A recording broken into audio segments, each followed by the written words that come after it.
I grew up in healthcare for my career. I was asked to lead a perioperative area. That's where people come to get prepared for, have, and recover from surgery.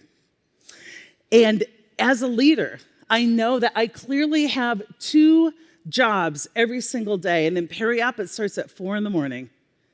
My first job, loving people up. Second job, calling people up. So at 4 a.m., that's what I was doing. I was rounding. I was connecting with people. Hey, I appreciate you. I'm so thrilled you brought your talent to our organization. Loving them up, calling them up. Reminder, we do sacred work here. We save lives. We transplant livers. We relieve pain. We give people different futures. Love up, call up, love up, call up. And while I was doing that, a nurse showed up for her first patient of the day. She was working pre-op. Pre-op is pretty routine on purpose, very checklisty, so we can be safe. So she pulls up the medical record. She's just intaking the patient, getting informed consent, going through all the checklists. And while she's doing that, the patient becomes absolutely hysterical. The patient begins to cry. She asks for her clothes back. She's like, get me my husband. No one's touching me. And the nurse was a little perplexed. Her reaction was so out of proportion to the work being done. She turns to the patient and she begins to inquire.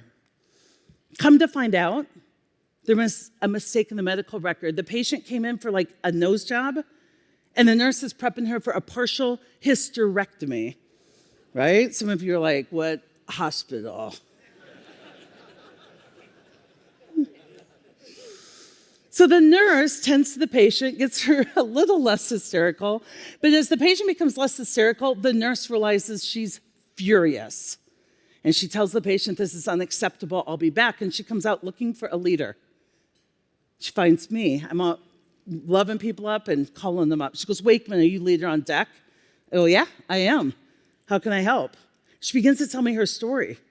She's like, this place is ridiculous, and the people in admissions, they don't care about patients. Their mistakes can kill people, and we always have to cover their butts, and this is my license on the line, and I won't have it. And we've met with them like 8 times, and they don't even care. And she's scowling, and she's looking down, calling for heads to roll. That's like not nurse behavior. I think she was really disarmed by my response. First thing I did is I checked myself.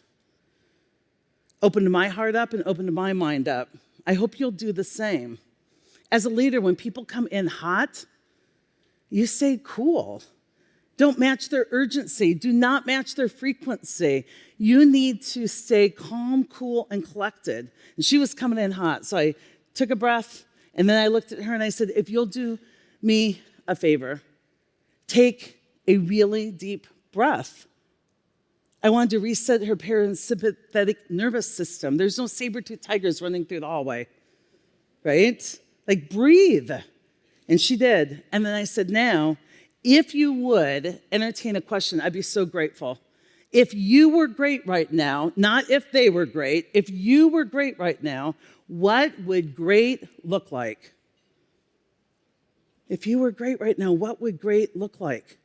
And to her credit, she entertained the question, and everything changed, even though nothing had changed. She went from scowling and looking down, and she looked up, and all of a sudden, it was like she saw a ton of options.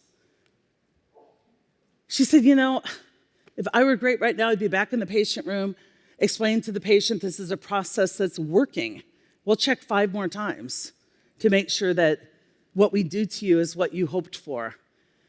She suddenly came up with great ideas. I could call a provider staff a bedside so that the provider and the whole team could reassure the patient we were on track. She even remembered some training she had had. I could turn the monitor towards the patient, show her the mistake getting fixed. It's called visual cueing. It's very calming to people. It doesn't matter what she came up with. But what was amazing is here's all I had to do as a leader. Now you think about all the times you get over-involved. This is my leadership move.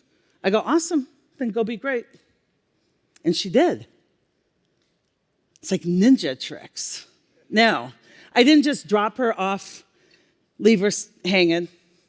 I followed shortly after, not to rescue her, but to show that patient that there was some executive oversight on this issue.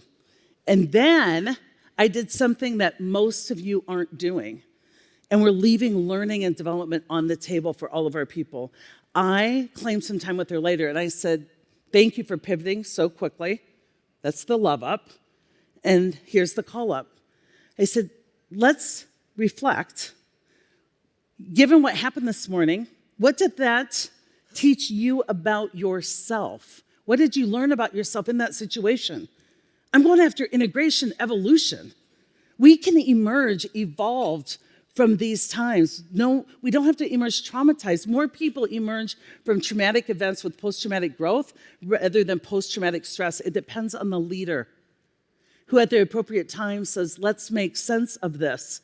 Let's help hope make a comeback. Let's ensure that you mine this experience for growth and learning so that you can walk through the future more skilled, evolved. You can emerge evolved from this. So I asked her, what did you learn about yourself? And she was great. She goes, when I was asked to be part of a process that I benefit from, I didn't show up very well.